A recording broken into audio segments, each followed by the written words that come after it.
talk about right now is something that's very exciting. The lecture is called The Curse of the Black Tulip, the Biological Limitations of Domestication Processes. Next slide, please. One of domestication and variation from domestication processes was one of Darwin's big linchpins in his Origin of Species. And what he did is he did a masterful job of showing that, oh my goodness, you know, if you breed different pigeons, you breed dogs, look at the extent of the variation that you can achieve. And we can think of examples right off the top of our head, the difference between the Great Dane and the Chihuahua. Or we can talk about the different types of goldfish, from the absolutely huge goldfish to the little goldfish with the googly eyes. These are all the processes of domestication and selection in an individual or a breeder, focusing on identifying or extending or growing a particular type of trait, as opposed to kind of the general assemblage that's out in nature. So,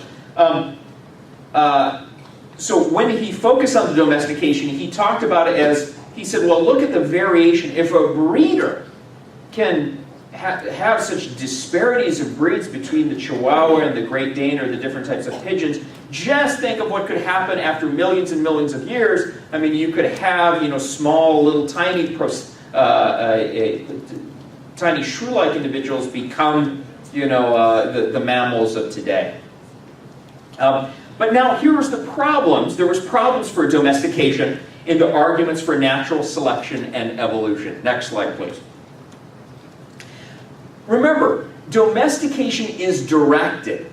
It's directed by a human agent, a farmer or a breeder. You know, this is an intelligent individual that is focused and his livelihood is dependent on getting a particular type of trait. So just think, you know, one of the things that I focused on was sheep and goat or caprine breeding. And you could tell from the populations of the sheep and goat what the herd was used for.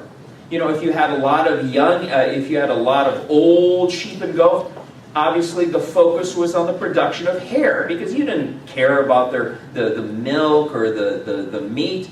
You could grow as old as possible, but as soon as and the reason is that because you were culling the hair, the wool or the goat hair from a particular group of animals.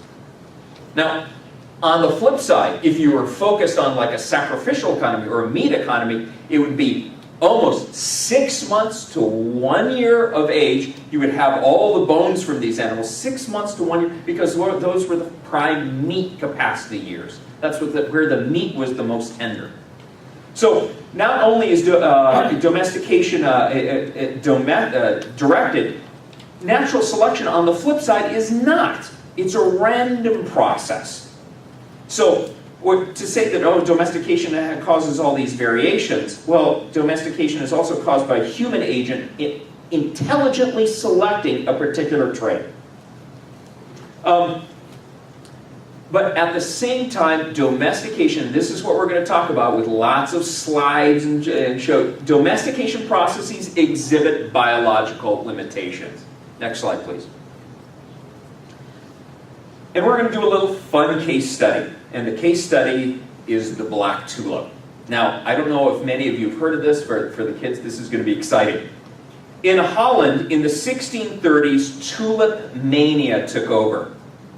And what happened is that tulips are a flower. They're like a fun flower. They're kind of beautiful, and we're going to show several examples. But what happened is that the Dutch were very prosperous during this time at international trade. And the growing of tulips and breeding of tulips became all the craze. And people were literally focusing, and everyone got into it. So the prices of tulips were bought and sold at increasing prices.